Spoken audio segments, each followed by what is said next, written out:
Hello and welcome to day 2 of this 5-day program. I hope that you've got on really well with the previous days. So this 5-day program is where you reduce and eliminate your anxiety. Now, no matter where you got to yesterday, today we start afresh with new activities.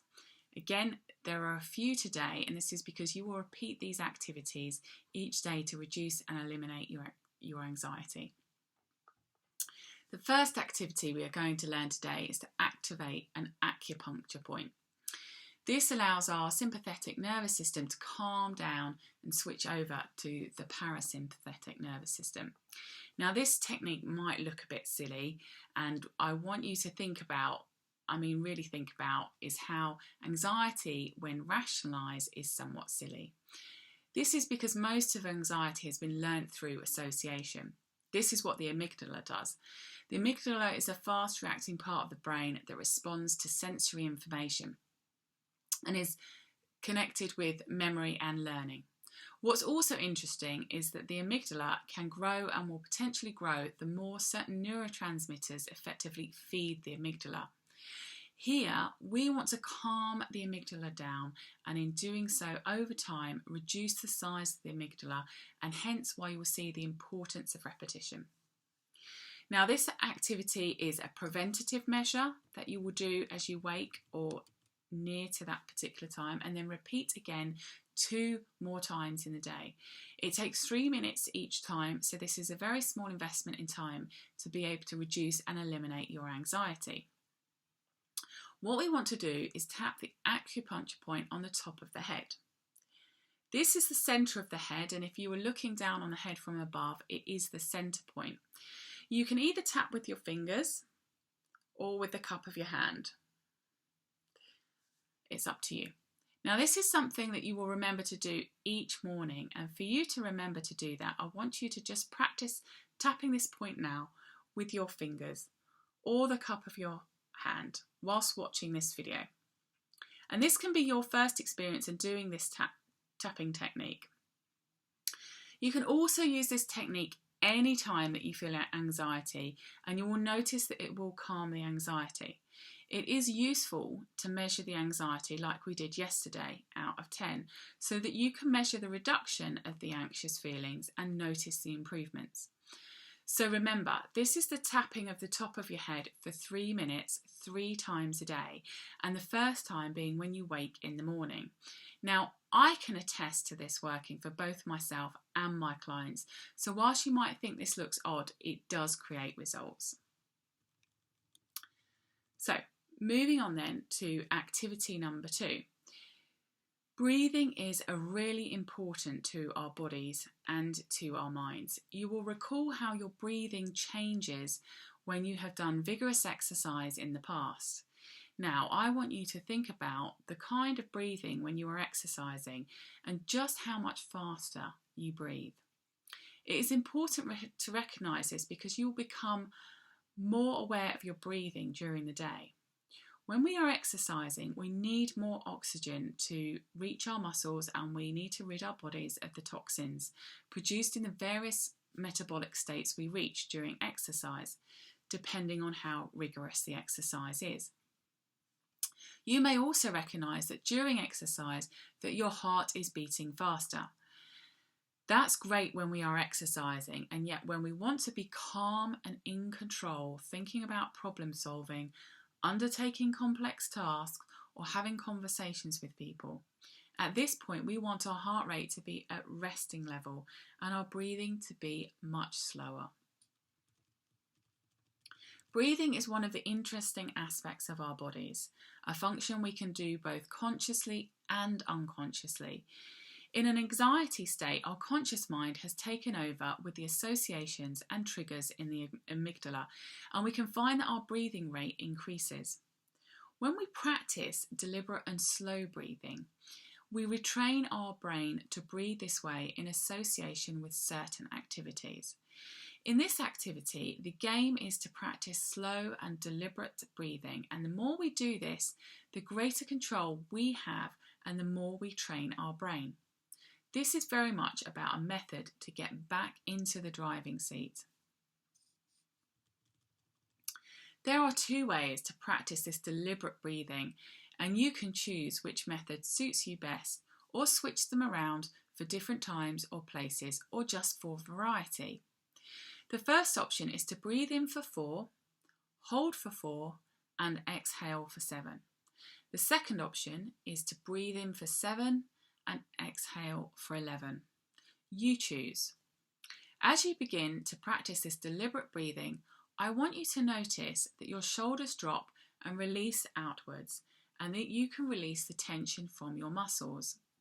Now, in order to bring about the most benefits from this exercise, we are going to practice this deliberate breathing in certain places so we can build positive and constructive associations, which in turn allow us to access that resolved state, that relaxed state, quickly and easily. So, let me just take a drink. Oh, this is hot. I'll just take some water for now. So the places that I want you to practice this deliberate breathing is firstly in the shower. So each day you shower, and this is some really private time and a great opportunity to set yourself up for the day and determine a positive state of mind and body. Practicing this deliberate breathing technique initially for 3 to 4 minutes can be a good way to clear your mind. Notice that having a clear mind is the path to making good decisions and managing situations in a calm way. You can build slowly from 4... I don't know what's written here. You can build slowly up to 4 minutes, from 4 minutes to whatever level you feel comfortable with, so that you can continue to reap the benefits of being in control of your body. I wrote this script quite fast and I've got some adjustments to do. Right, the next place to practice this deliberate breathing is to go out into the garden or onto your balcony. Here is an opportunity to get some fresh air, be close to your house or place of residence, and practice creating a calm and thoughtful stance with sense of togetherness. Practice breathing deliberately, either the 4-4-7 or the 7-11 technique for 3 to 4 minutes. Allow your mind to empty as you count your breaths. With this type of breathing, you will naturally find yourself breathing more deeply into your belly, and you may want to notice this happening.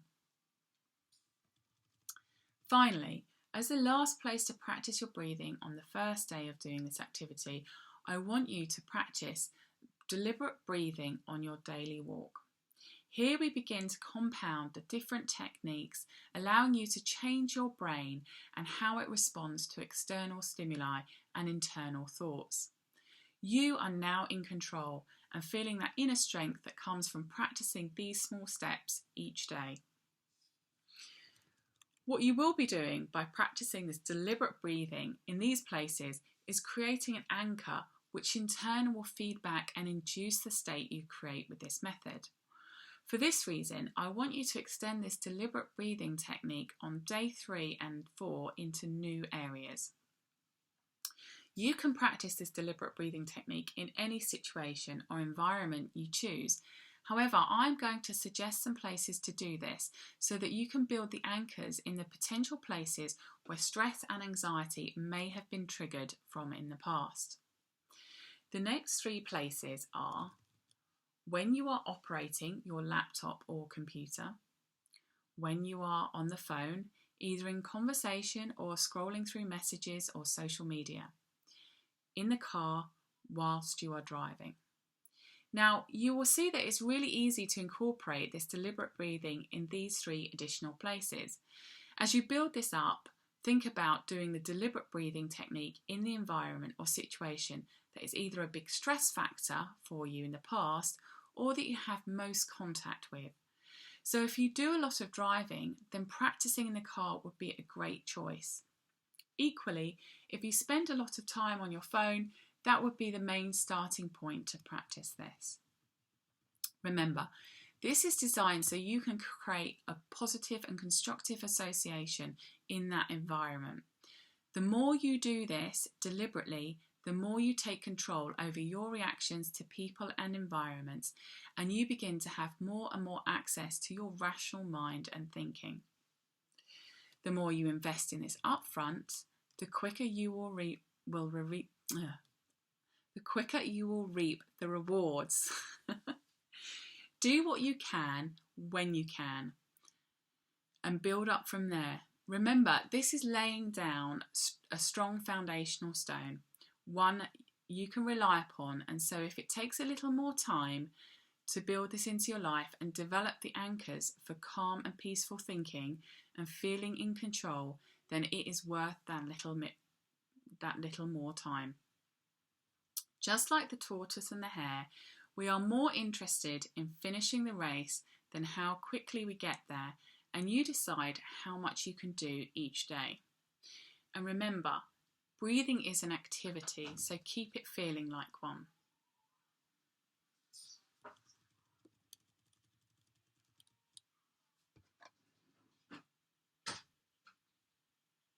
The next aspect of today's video is about recognising anxiety, and I want to explore with you what unconscious anxiety is.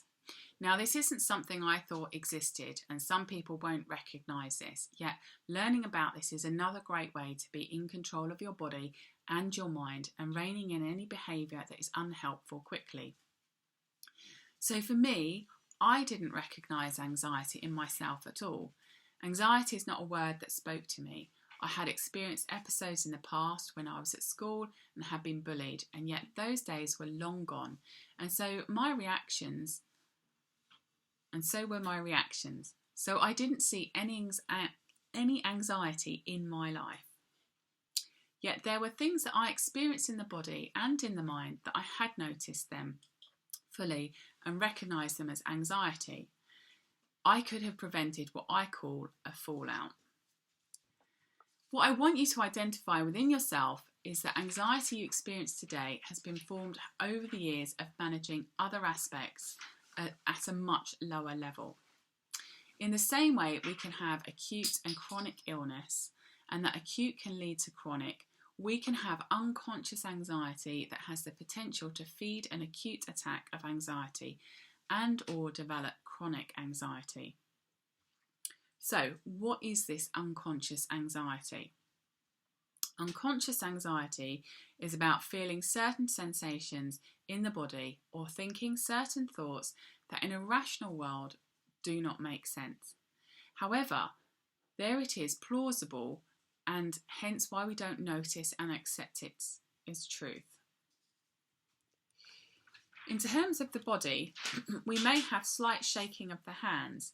This could be doing presentations, at interviews, or speaking to someone important. It could even be paying at a checkout and you put it down to having had your card declined in the past. You finish the transaction, the shaking of the hands or uneasiness goes away, and you put it down to just that thing. It could be having a feeling in the pit of your stomach when you are in a workplace or travelling on the underground, or being away from home for over a week. It could be a sensation under your ribs and a feeling of tension in the body.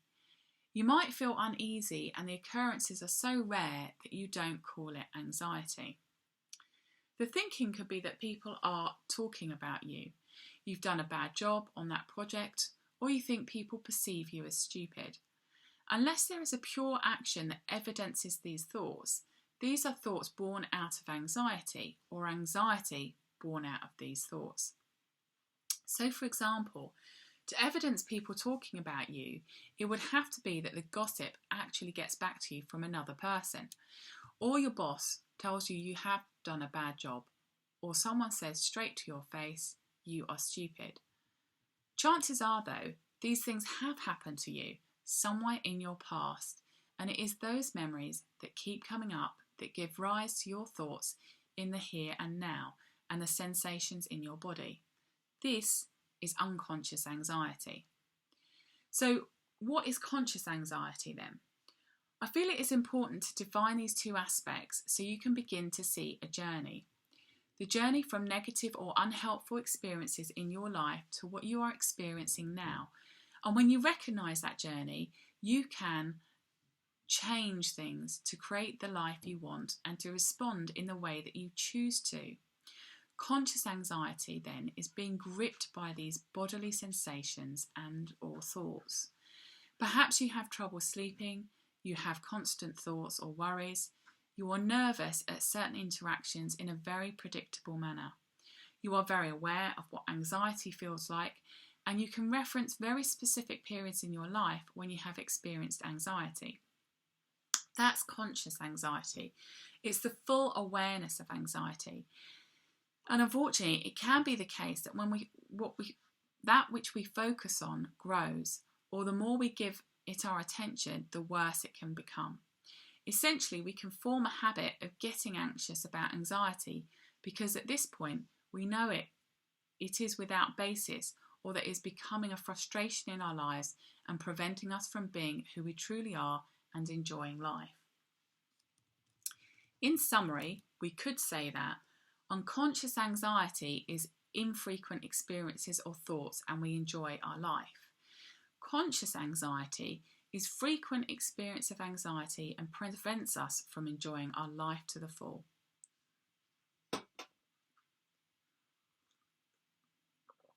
Why is it important to see it like this? Because I want you to recognise early when something is unconscious, and by doing so, you can make the changes necessary so that the problem can dissolve before coming into your conscious awareness, essentially clobbering you over the head and declaring, "Here I am." So at this point, I want you to have a think about the times in your life when you may have experienced unconscious anxiety, and see what those experiences were. What thoughts were they? What sensations did you have in the body? This way you can begin to identify the unhelpful associations you may have made to negative experiences that belong in the past, so that you can place them back there and work with the strengths that you have, the resources you have, and build a flexible, easy and strong life. The final activity for today is designed to be really short. This is a snapshot, and I'm keen for you to do this as intuitively as possible. This is to do a Wheel of Life assessment. Now, you might have done a Wheel of Life assessment before, but it will probably be missing some of the distinctions this one makes. This is because I've designed this Wheel of Life assessment around dopamine and oxytocin, both hormones and neurotransmitters. As you will see below, there is a blank Wheel of Life. I want you to label up the segments as follows: relationships, including family, friendships, romantic partner, / life, sex life, health, business, career and purpose, pursuits, and then your own segment.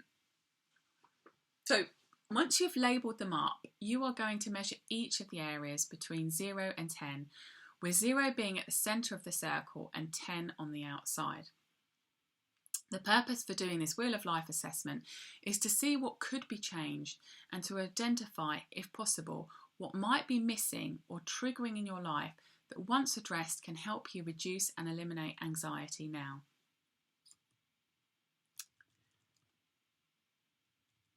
So we're going to have a quick run through of the categories. So relationships. This includes your family. The distinction here is the quality of the relationships rather than how many you have. We benefit from relationships if they are healthy. We feel heard and have the freedom to express ourselves. We feel supported, and there are actions that deliver a frequent dose of oxytocin, such as hugging.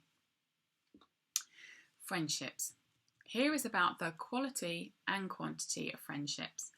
The reason being is in this modern world with social media and communication apps, we can feel like we have a lot of friends, and yet when we need someone or need to express ourselves, we can find we have very few people that we are prepared to be vulnerable with.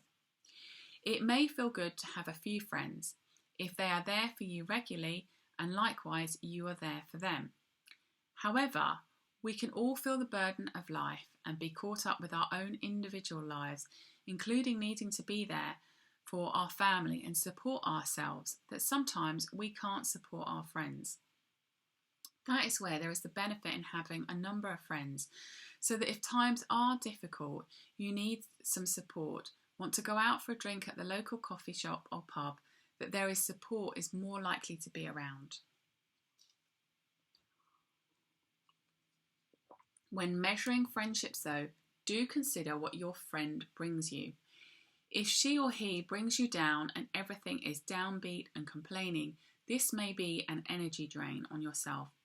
Think about your boundaries and how much you are benefiting from the friendship.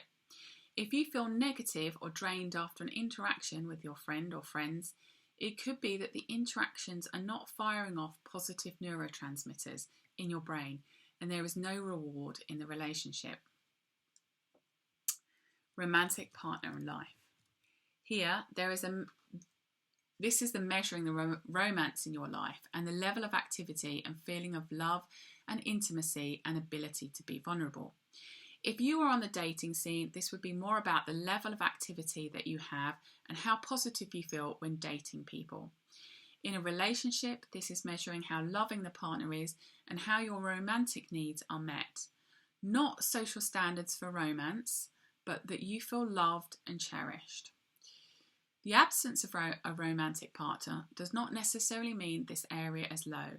If you feel easily attracted to individuals and feel positive about dating and your future with a romantic partner, then this will score highly. To include in this measurement is your attitude to this area. If you are despondent about your romantic life, this would score low. It's useful to know if you have despondency, as you can then do something about it by identifying why and what possible beliefs you may have about yourself and your life. The next segment then is sex life. So this is an important one if you are legally, physically and emotionally mature enough to be having a sex life.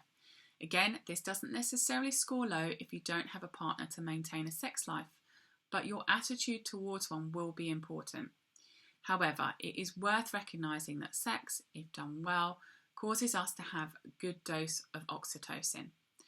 Benefiting from good feel-good hormones and neurotransmitters can help reduce the amount of anxiety that we experience.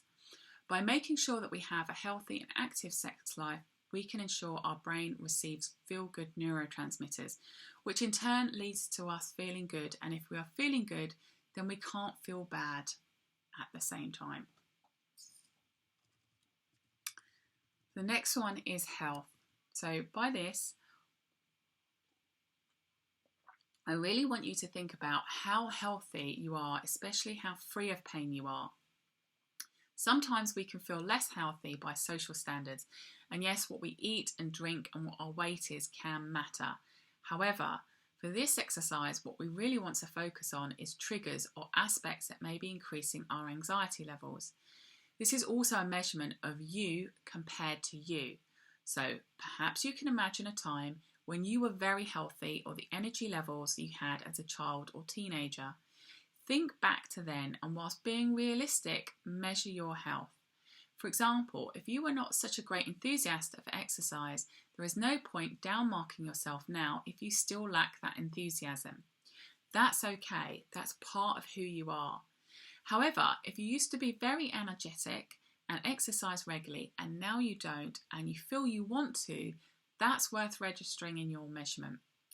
This is why a more spontaneous measure on this assessment is as good as you get, a more honest approach than building in social constructs.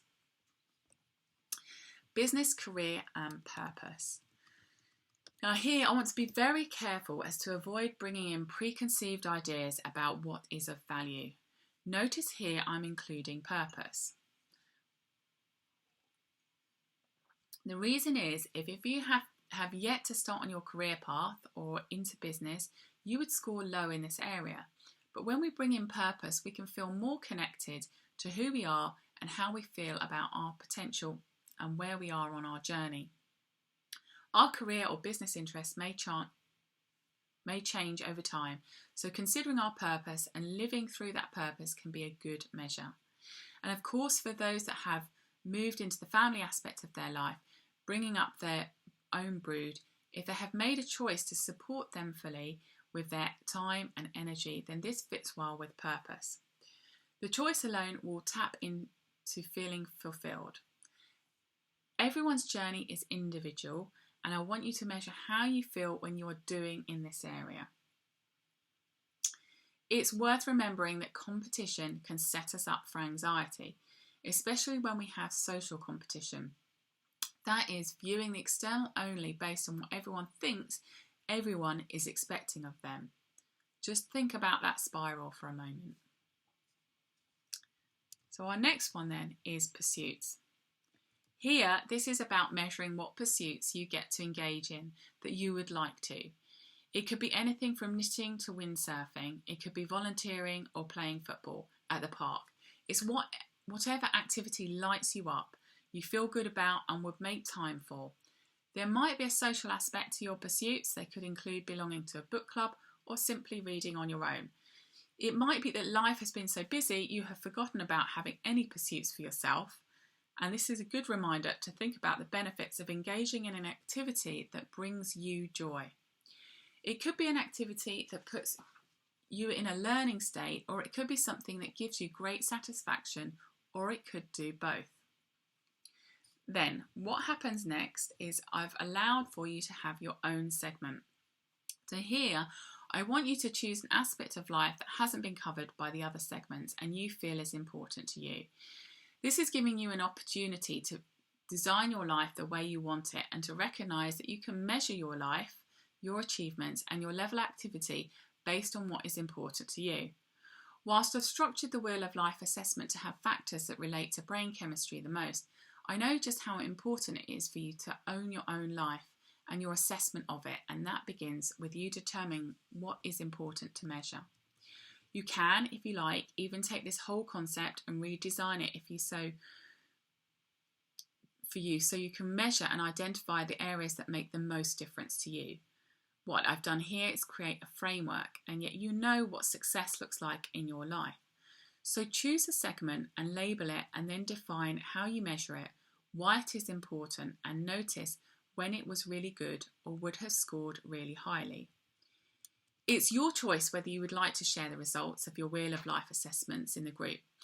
You may find that you want to keep the check for yourself, or you may want to share it with others what is important for you, and perhaps even acknowledge how great you are doing in some or most of the areas of life.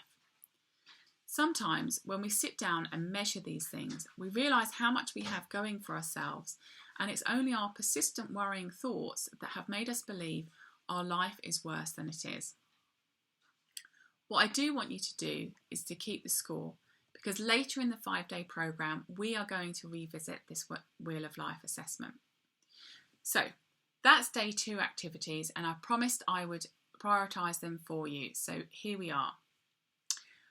Priority 1 is the tapping of the acupuncture point on the head 3 times a day for 3 minutes. Priority 2 is deliberately breathing for a 4-4-7 or a 7-11, and first of all to do that in 3 different locations. And priority 3 is the Wheel of Life assessment.